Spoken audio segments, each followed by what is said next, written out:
ఓం నమ శివాయ శ్రీమాత్రే నమ. మిత్రులకి శ్రేయోభిలాషులకి అలాగే నన్ను ఇంతగా ఆదరిస్తున్న యూట్యూబ్ ప్రేక్షకులందరికీ కూడా పేరు పేరు ధన్యవాదాలు. మిత్రులారా, మనం ఈరోజు అద్భుతమైన ఉపాయం చెప్పుకుందాం. తక్కువ ఖర్చుతో అద్భుతమైన ఫలితాలు వచ్చే ఉపాయాలని మీకు నేను రోజుకు ఉపాయాన్ని అందించడానికి ప్రయత్నం చేస్తున్నాను. మనందరికీ కూడా ఆ పరాదేవత వెళ్ళవేళలా మనతో పాటు ఉండి మన సమస్యల నుంచి బయటపడి వేసి మనకి అష్టైశ్వర్య భోగభాగ్యాలు కలగజేయాలని మనస్ఫూర్తిగా కోరుకుంటున్నాను. మిత్రులారా, మన ఇంట్లో ఉండే పదార్థమే అద్భుతమైన శక్తి కలిగిన శక్తి కేంద్రాలుగా ఉంటాయి. దేన్నైనా సరే వాడటం తెలిస్తే ఆ పదార్థం యొక్క శక్తిని మనం ఆ సమయంలోనూ ఆ సందర్భంలో వాడగలిగితే అద్భుతమైన ఫలితాలని పొందగలుగుతాం. ఈరోజు మనం చెప్పుకోబోయే ఉపాయం చేయటం వల్ల ఎటువంటి లాభాలు కలుగుతాయో తెలుసుకుందాం. మనకి ఏమైనా అప్పులు ఉంటే వాటి నుండి బయటపడతాం. ఇంట్లో ఉన్న నెగిటివ్ ఎనర్జీ నుంచి రక్షణ కలుగుతుంది. నెగిటివ్ ఎనర్జీ బయటికి వెళ్ళిపోతుంది. ఎటువంటి నకారాత్మక శక్తి మన ఇంట్లోకి ప్రవేశించదు. మన ఇంట్లో సుఖ సమృద్ధి పెరుగుతుంది. మన పిల్లలు ఆనందంగా ఉంటారు.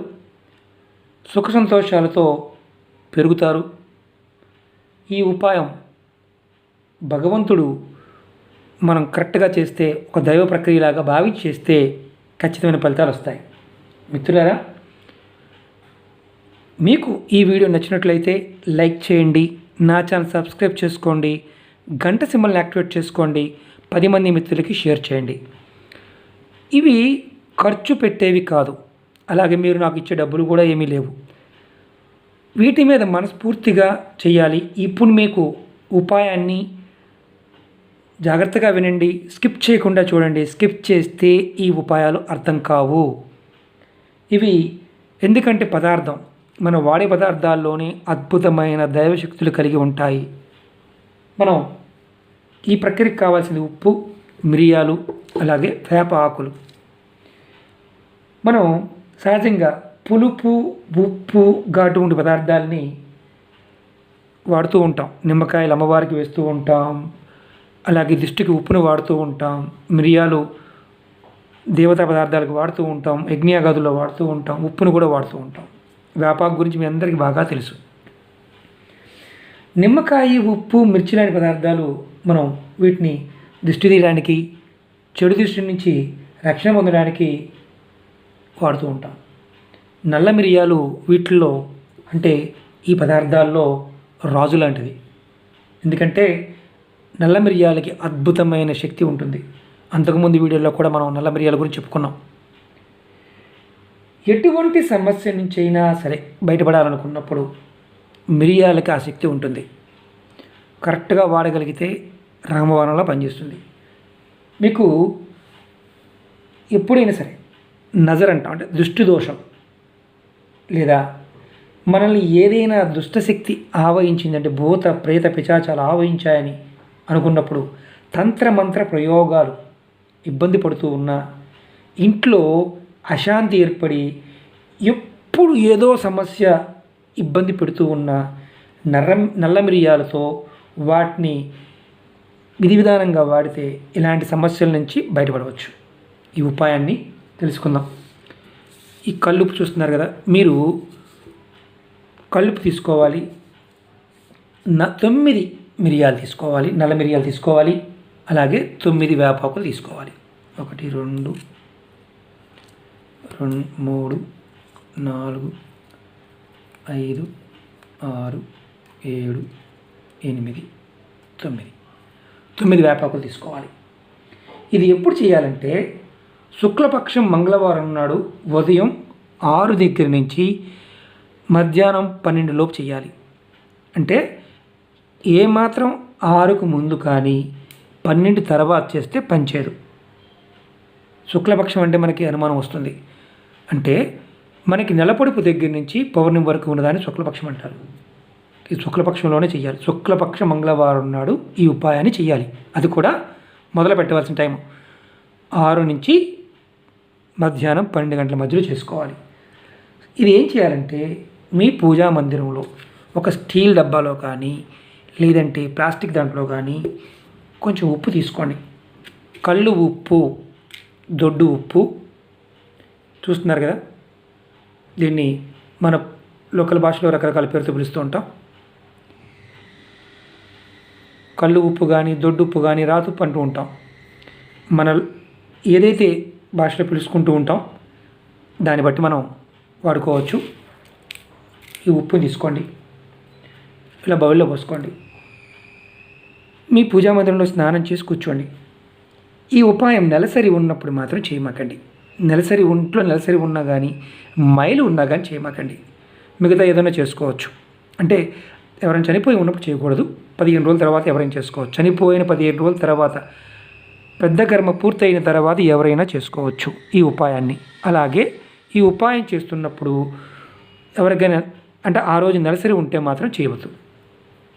మనం ఈ ఉప్పుని తీసుకొని స్నానం చేసిన తర్వాత పూజా మందిరంలో కూర్చొని మంగళవారం, శుక్లపక్షం మంగళవారం ఉదయం 6 నుంచి 12 గంటల మధ్య ప్రాంతం ఇలా ఉప్పుని చక్కగా ప్లేట్లో వేసి మీ ఇష్ట దైవానికి దీపం వెలిగించి తర్వాత 9 మిరియాలు తీసుకోండి. చూడండి ఎలా చేస్తున్నాను చూడండి. ఫస్ట్ మధ్యలో ఒక మిరియం పెట్టండి. పెట్టి మీ ఉంగరపు వేలిని ఈ మిరియం మీద పెట్టి మీరు మీ ఇష్టదైవాన్ని తలుచుకోండి. మీకు ఏదైతే 3 సార్లు మీ ఇష్టదైవం, మీకు వెంకటేశ్వరుడు అయితే వెంకటేశ్వరుడు, లక్ష్మి అయితే లక్ష్మి, శివుడైతే శివుడు 3 సార్లు ఓం వెంకటేశాయ నమః, ఓం వెంకటేశాయ నమః, ఓం వెంకటేశాయ నమః, లేదంటే ఓం నమః శివాయ, ఓం నమః శివాయ, ఓం నమః శివాయ అలా 3 సార్లు తలుచుకోండి. అలాగే మధ్యలో పెట్టిన దాని మీద ఫస్ట్ అనుకోండి. తర్వాత తూర్పు వైపు 1, అలాగే 3 సార్లు, అలాగే ఆగ్నేయ దిశన 1 3 సార్లు మళ్ళీ, అలాగే దక్షిణ దిక్కున 1 3 సార్లు, తర్వాత నైరుతి మూలం 1 అలాగే 3 సార్లు అనుకోవడం, అలాగే పడమర దిక్కున 1 3 సార్లు అనుకోవడం, తర్వాత మీరు వాయువున 1 3 సార్లు అనుకోవడం, అలాగే ఉత్తరమున 1, తర్వాత సేమ్ అలాగే 3 సార్లు ఇష్టదైవం తలుచుకోవడం, ఈశాన్యాన్ని 1. మనం ఇలా వచ్చాం. ఇప్పుడు 1 1 2 3 4 5 6 7 8 9 మిరియాలు. ఇప్పుడు ఏం చేయాలంటే తర్వాత మనం 3 సార్లు ఇలా మన ఉంగరం వేలు పెట్టిన తర్వాత ఓం నమః శివాయ కానీ మన ఇష్టదైవాన్ని మన కులదైవాన్ని అనుకున్నాం. తర్వాత ఈ వేపాకులు తీసుకోండి. తీసుకొని ముందు ఏం చేస్తారంటే మనం ఇంతకుముందు అనుకున్నట్టుగా 3 సార్లు మన ఇష్టదైవాన్ని తలుచుకొని ఓం నమః శివాయ అనుకొని ఫస్ట్ ఈ సెంటర్లో ఉన్న ఆకుని ఇలా పెట్టండి.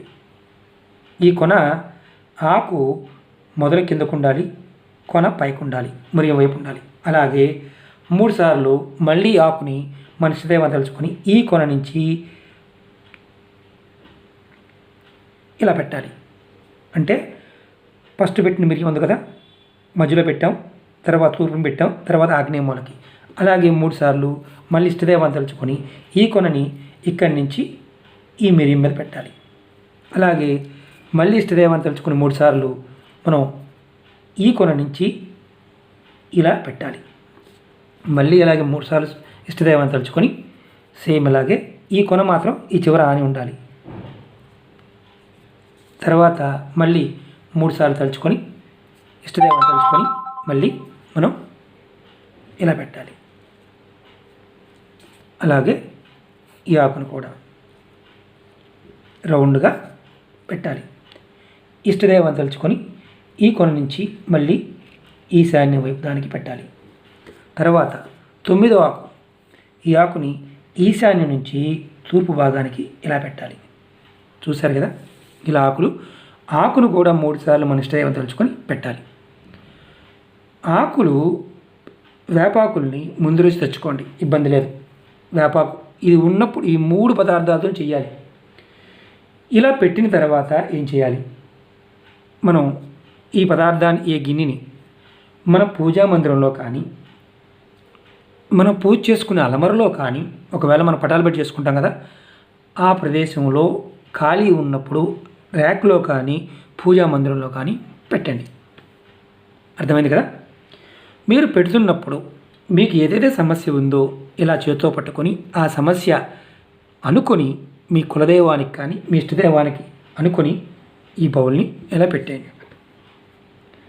మీరు పెట్టిన తర్వాత మీరు ఏం చేస్తారంటే దీన్ని మళ్ళీ ఈ మంగళవారం పెట్టాం, నెక్స్ట్ మంగళవారం ఇది మార్చుతూ ఉండాలి. అంటే ఈ మంగళవారం పెడితే మళ్ళీ నెక్స్ట్ వచ్చే మంగళవారానికి మార్చుకోవచ్చు. ఫస్ట్ స్టార్ట్ చేయడం మాత్రం శుక్లపక్షంలో మంగళవారం నాడు ఉదయం 6 నుంచి 12 గంటల మధ్యలో స్టార్ట్ చేయాలి. తర్వాత మంగళవారానికి ఎలాంటి కృష్ణపక్షంలో వచ్చినా ఎలాంటి ఇబ్బంది లేదు. ఇలా మీరు మంగళవారం మిరియాలు, ఉప్పు, వేపాకులు కొత్తవి పెడుతూ చేస్తూ వెళ్ళాలి. ఇలా ఎన్ని రోజులు చేయాలి అని మీకు అనుమానం వస్తుంది. ఇది మీకు మీ ఇంట్లో మార్పు వచ్చే వరకు మీరు చేసుకోవచ్చు. ఇది ఖర్చుతో కూడుకున్నది కాదు. ఖచ్చితంగా మీకు మార్పు వస్తుంది. ఇది మార్చిన వాటిని ఏం చేయాలి? ఏదైతే ఈ ఆకుల్ని మిరియాలని మీరు ఒక కాగితంలో కట్టేసి డస్ట్బిన్లో పడేయచ్చు, లేదా పారే నది ఉంటే నదిలో పారేయవచ్చు, లేదా మీకు అవకాశం లేదు అనుకున్నప్పుడు మీ ఇంటి దగ్గర ఏదైనా సరే కుండీ కానీ పెద్ద చెట్టు ఉంటే దాని మొదల్లో వేసేయవచ్చు. ఉప్పుని మాత్రం మీరు నీళ్ళల్లో కలిపేసి మీ కిచెన్ షింకులో పోసేయండి, లేదా మీకు పారే నది ఉంటే నదిలో వేయండి, చెరువు ఉంటే చెరువులో వేయండి. కానీ మురుగు కాలంలో మాత్రం వేయవద్దు. వారం ఇలా చేస్తూ ఉండాలి. సేమ్ ఇదే ప్రొసీజర్. అంటే అమ్మవారు తలుచుకోవడం 3 సార్లు మన వంగరకు వేలు పెట్టి తలుచుకోవడం చేస్తూ ఉండాలి. మీరు ఈ విధంగా చేయడం వల్ల అనేక రకాలైన సమస్యలకి సమాధానం దొరుకుతుంది. మీ ఇంట్లో సుఖ సంతోషాలు పెరుగుతాయి, అప్పుల నుంచి బయటపడతారు, పిల్లలు ఆరోగ్యంగా ఉంటారు, చదువులు వస్తాయి, దిష్టి దోషాలు, నరదోషాలు ఇలాంటివన్నీ పోతాయి. ఒకటి గుర్తుంచుకోండి, ఈ ఉపాయం మనకి పనిచేయాలంటే మన సాధనా బలం, అలాగే ఈ వస్తువుల యొక్క శక్తి, అలాగే మన ప్రార్థనా బలం, అలాగే ఈశ్వరుని యొక్క కృప మన మీద ప్రభావం చూపించి మనకంతా మంచి జరుగుతుంది. ఈ ప్రయోగాన్ని ఆడవారైన మగవారైన చేయవచ్చు. ఈ ప్రయోగం పర్టికులర్గా ఏంటంటే మన యొక్క అప్పుల బాధలు లాంటివి, ఆర్థిక సమస్యలు లాంటివి తొలగిపోతాయి. రాబోయే రోజుల్లో డబ్బు ఖర్చు కాకుండా మరిన్ని ఉపయోగాలు మన పెద్దలు చెప్పినవి, ఋషులు చెప్పినవి, గ్రంథాల్లో ఉన్నవి, తాంత్రిక మాంత్రిక గ్రంథాల్లో ఉన్నవి మనం ఆచరించగలిగే ఉపాయాలను మీకు చెప్పడానికి ప్రయత్నం చేస్తాను. మీకు ఈ వీడియో నచ్చినట్టు లైక్ చేయండి, షేర్ చేయండి, 10 మంది మిత్రులకి షేర్ చేయండి. అలాగే గంట సింబల్ని యాక్టివేట్ చేసుకోండి. మిత్రులారు ఒకటే చెప్తున్నాను, ఎన్నో ఉపాయాలు 400 ఉపాయాల పైన చెప్పాను. మీరు అందరూ అన్ని ఉపాయాలు చేయలేరు. మీకు మీ మనసుకి ఈజీగా అనిపించేది చేయగలిగే ఉపాయాన్ని చేసుకోవచ్చు. అప్పుల మీద దగ్గరగా ఒక 40 ఉపాయాలు చెప్పుకుంటాను. మీరు ప్రయత్నం చేయండి. ఇవి నమ్మి చేస్తే ఫలితాలు మనకు అనుకూలంగా వస్తాయి. పదార్థంలో ఉన్న శక్తి, ఎందుకంటే ఖాళీగా ఉన్నారు కదా, ఇంటర్నెట్ నిండా చాలా గ్రంథాలు ఉన్నాయి, పురాణాల్లో కూడా వేదాల్లో కూడా చాలా చిన్న ఉపాయాలు ఉన్నాయి. ప్రయత్నం చేయండి. మన ఇష్టదైవాన్ని, మన కులదైవాన్ని ఎప్పుడు నమ్మండి, మనసులో జపం చేయండి. సమస్యల నుంచి బయటపడడానికి మార్గాలు తెలుస్తాయి. ఓం నమః శివాయ. శ్రీమాత్రే నమః.